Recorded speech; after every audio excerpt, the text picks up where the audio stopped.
بسم اللہ الرحمن الرحیم۔ Welcome to academy online. آج ہم ٹاپک ڈسکس کریں گے انقلاب فرانس سے قبل یورپ کے مذہبی اور معاشی حالات۔ یورپ کے مذہبی حالات۔ پہلے یورپ میں عیسائیت کا بول بالا تھا اور مذہبی اتحاد و اتفاق تھا۔ پاپا روم عیسائی دنیا کا بلا شرکت غیر دینی اور دنیاوی حکمران تھا۔ یورپ کا کوئی حکمران بھی پوپ سے دبتا تھا اور اس سے لڑائی مول نہیں لے سکتا تھا۔ 16ویں صدی میں ایک جرمن پادری مارٹن لوتھر نے پوپ کے خلاف علم بغاوت بلند کیا اور پوپ کے اختیارات کے خلاف پرزور احتجاج کیا، اور 1520 میں مارٹن لوتھر نے پوپ کے فرمان کو سر عام نظر آتش کر دیا۔ لوگ پوپ کے بے جا اختیارات سے پہلے ہی نالاں تھے۔ ہر گناہ کی قیمت مقرر تھی، قیمت ادا کر کے معافی نامہ مل جاتا تھا۔ بہت لوگ مارٹن لوتھر کے پیروکار بن گئے تھے۔ مارٹن لوتھر کے پیروکار پروٹسٹنٹ کہلائے۔ آہستہ آہستہ پروٹسٹنٹ کلیسا بن گئے۔ کیتھولک نے جوابی کارروائی کے طور پر احتسابی عدالتیں قائم کیں اور پروٹسٹنٹ کو بداعتقاد کہہ کر سزا دی جانے لگی۔ اس طرح مذہبی جنگیں شروع ہو گئیں۔ تقریباً 100 سال تک پاپا روم کے پیروکار، جو رومن کیتھولک کہلائے تھے، مارٹن لوتھر کے پیروکار بھی پروٹسٹنٹ کہلانے والوں سے پرسر پیکار رہے۔ یورپ میں مذہبی اتحاد کا فقدان تھا۔ مغربی اور وسطی یورپ کے شمالی علاقے پروٹسٹنٹ اور جنوبی رومن کیتھولک حصوں میں منقسم تھے۔ مرکز بھی سوئٹزرلینڈ کے باشندے پروٹسٹنٹ تھے۔ آئرلینڈ اور پولینڈ کے لوگ کیتھولک تھے۔ مشرقی یورپ میں آرتھوڈاکس اور یونانی چرچ کا اثر روس اور بلقانی ریاستوں پر قائم تھا۔ یہودی تمام یورپ میں پائے جاتے تھے۔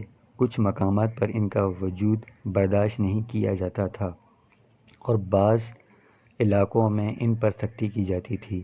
قرون وسطیٰ میں لاکھوں یہودی، عیسائی، کلیسا اور حکمرانوں کے مظالم کا شکار ہوئے۔ یورپ کے معاشی حالات۔ انقلاب فرانس سے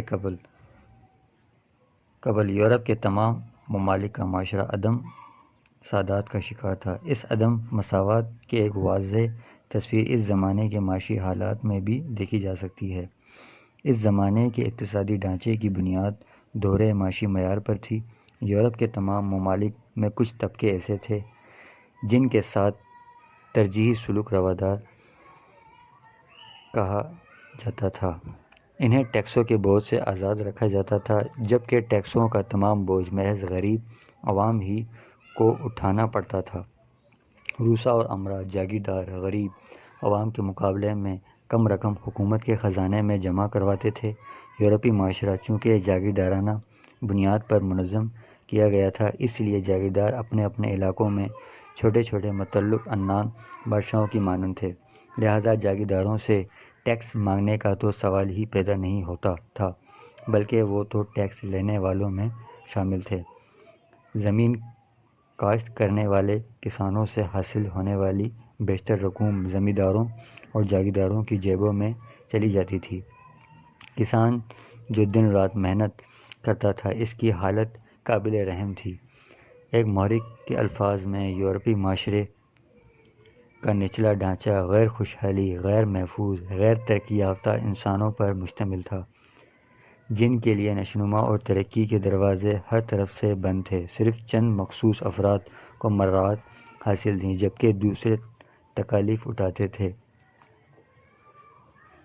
ٹیکسوں کی بھرمار کا اندازہ اس بات سے لگایا جا سکتا ہے کہ ان غریب کسانوں جھوپڑی بنانے، پل پر سے گزرنے، فصل کاٹنے، شہر میں داخل ہونے اور شہر سے باہر جانے، تنور میں روٹی لگانے اور آٹا پیسنے پر بھی ٹیکس ادا کرنا پڑتا تھا۔ پھر ٹیکسوں کی وصولی کا طریقہ کار بھی بڑا ظالمانہ تھا۔ ٹیکس وصول کرنے کی چند افراد کو ٹھیکہ دیا گیا تھا۔ ٹیکسوں کا ٹھیکہ فروخت کرنے کے لیے سالانہ نیلامی ہوتی تھی۔ یہ ٹھیکیدار عوام سے زیادہ ٹیکس وصول کرتے تھے، عوام پر ظلم بھی کرتے تھے اور ان کی توہین کی جاتی تھی۔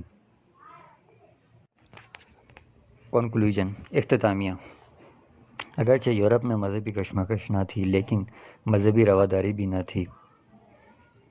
پرانا اصولی اور جامد مذہب زوال پذیر تھا اور مذہبی رواداری کا احساس آہستہ آہستہ بڑھ رہا تھا، اور یہ احساس بھی پیدا ہو رہا تھا کہ ہر مذہب و ملت کے لوگ حکومت کے وفادار ہو سکتے ہیں اور ہر شعبہ زندگی میں کام کر سکتے ہیں۔ یورپ میں ہر میدان میں عدم مساوات نے معاشی نظام کی بنیادوں کو کھوکھلا کر کے رکھ دیا تھا۔ باوجود ان مشکلات و تکالیف کے یورپ کے عوام میں مشکل ہی سے کسی قسم کی بیداری کے آثار نظر آتے تھے۔ یہ صورتحال عرصہ دراز تک برقرار رہی، بالآخر فرانس سے حریت و مساوات کی صدائیں گونجیں اور عوام حکمرانوں، امراء اور رؤساء اور جاگیرداروں کی لوٹ کھسوٹ کے خلاف اٹھ کھڑے ہوئے۔